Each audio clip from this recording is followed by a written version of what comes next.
ಸರ್ಕಾರಿ ಆಸ್ಪತ್ರೆಯೊಂದು ಸೋರ್ತಾ ಇದೆ. ಮಳೆ ಬಂದರೆ ಸಾಕು ಆಸ್ಪತ್ರೆಯ ರೋಗಿಗಳು ಹಾಗೂ ಸಿಬ್ಬಂದಿಗಳು ಪರದಾಡುವಂತಹ ಪರಿಸ್ಥಿತಿ ಕೂಡ ಎದುರಾಗಿದೆ.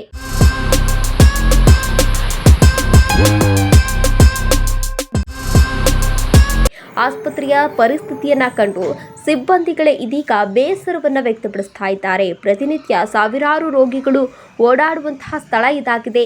ಗೋಡೆಯ ಪ್ರತಿ ಕಂಬಿಯೂ ತುಕ್ಕು ಹಿಡಿದಿದ್ದು ಮುಟ್ಟಿದ್ರೆ ಮುರಿದು ಹೋಗುತ್ತೇನೋ ಅನ್ನೋ ರೀತಿ ಇದೆ. ಇನ್ನು ಹಳೆ ಗೋಡೆಗೆ ಹೊಸ ಬಣ್ಣ ಹಚ್ಚಿದ್ದಾರೆ. ಮುಟ್ಟಿದ್ರೆ ಎಲ್ಲವೂ ಕೂಡ ಬಿದ್ದು ಹೋಗುತ್ತೆ. ಹೊರಗಡೆ ಬಳುಕು, ಒಳಗಡೆ ಉಳುಕು. ಸದ್ಯದ ಕೊರಟಗೆರೆ ಸರ್ಕಾರಿ ಆಸ್ಪತ್ರೆಯ ಪರಿಸ್ಥಿತಿ ಇದಾಗಿದೆ. ಜೀವ ಉಳಿಸಿ ಎಂದು ಬರುವ ರೋಗಿಗಳು ಜೀವ ಭಯದಿಂದ ಓಡಾಡುವಂತಹ ಪರಿಸ್ಥಿತಿ ಕೂಡ ಎದುರಾಗಿದೆ. ಕೊರಟಗೆರೆಯ ಸರ್ಕಾರಿ ಆಸ್ಪತ್ರೆಯಲ್ಲಿ ಈ ರೀತಿ ನಿರ್ಮಾಣವಾಗಿರುವಂಥದ್ದು. ಇನ್ನು ಸರ್ಕಾರಿ ಆಸ್ಪತ್ರೆಯ ಪರಿಸ್ಥಿತಿಯ ಬಗ್ಗೆ ಮೇಲಾಧಿಕಾರಿಗಳಿಗೆ ಅನೇಕ ಬಾರಿ ಅರ್ಜಿ ಸಲ್ಲಿಕೆಯನ್ನು ಕೂಡ ಮಾಡಲಾಗಿದೆ.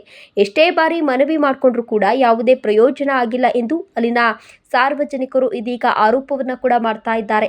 ಸಂಬಂಧಪಟ್ಟ ಮೇಲಾಧಿಕಾರಿಗಳ ನಿರ್ಲಕ್ಷ್ಯಕ್ಕೆ ಸರ್ಕಾರಿ ಆಸ್ಪತ್ರೆಯ ಮೇಲ್ಛಾವಣಿಗಳು ಬೀಳುವ ಹಂತವನ್ನು ತಲುಪಿದೆ. ರೋಗಿಗಳ ಜೀವ ಉಳಿಸುವ ಆಸ್ಪತ್ರೆಯಲ್ಲಿ ಜೀವ ಭಯ ಇದೀಗ ಎದುರಾಗಿದೆ. ಗೃಹ ಸಚಿವ, ಜಿಲ್ಲಾ ಉಸ್ತುವಾರಿ ಸಚಿವ, ಸ್ಥಳೀಯ ಶಾಸಕ ಡಾಕ್ಟರ್ ಜಿ ಪರಮೇಶ್ವರ್ ಅವರ ಮಾತಿಗೂ ಕೂಡ ಕವಡೆ ಕಾಸಿನ ಕಿಮ್ಮಕ್ಕಿಲ್ಲ. ಅಧಿಕಾರಿಗಳ ಬಳಿ ಕ್ಷೇತ್ರದ ಅಭಿವೃದ್ಧಿಗಾಗಿ ಅನೇಕ ಅನುದಾನಗಳನ್ನು ತಂದರೂ ಸ್ಥಳೀಯ ಅಧಿಕಾರಿಗಳಿಂದ ನಿರ್ಲಕ್ಷ್ಯತನ ಯಾಕೆ ಎನ್ನುವ ಪ್ರಶ್ನೆ ಇದೇ ಸಂದರ್ಭದಲ್ಲಿ ಎದುರಾಗ್ತಾ ಇದೆ.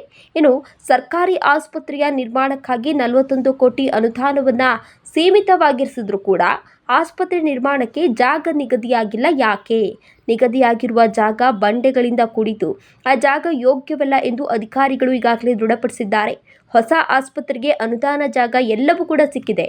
ಆದರೂ ಕೂಡ ನಿರ್ಮಾಣ ಆಗ್ತಾ ಇಲ್ಲ. ಯಾಕೆ? ಬಡರೋಗಿಗಳ ಜೀವನ ಜೊತೆ ಚೆಲ್ಲಾಟ ಆಡಬೇಡಿ. ಅಧಿಕಾರಿಗಳೇ ಯಾಕೆ ಇಷ್ಟು ನಿರ್ಲಕ್ಷ್ಯವನ್ನು ತೋರ್ತಾ ಇದ್ದೀರಾ? ಆದಷ್ಟು ಬೇಗ ಒಳ್ಳೆಯ ನಿರ್ಧಾರವನ್ನು ತೆಗೆದುಕೊಳ್ತಾರಾ? ಇಲ್ಲ ಸಂಬಂಧಪಟ್ಟ ಅಧಿಕಾರಿಗಳು ಈ ವಿಚಾರವಾಗಿ ಈಗಲಾದರೂ ಗಮನ ಹರಿಸ್ತಾರಾ ಅಂತ ಕಾದು ನೋಡಬೇಕಾಗಿದೆ.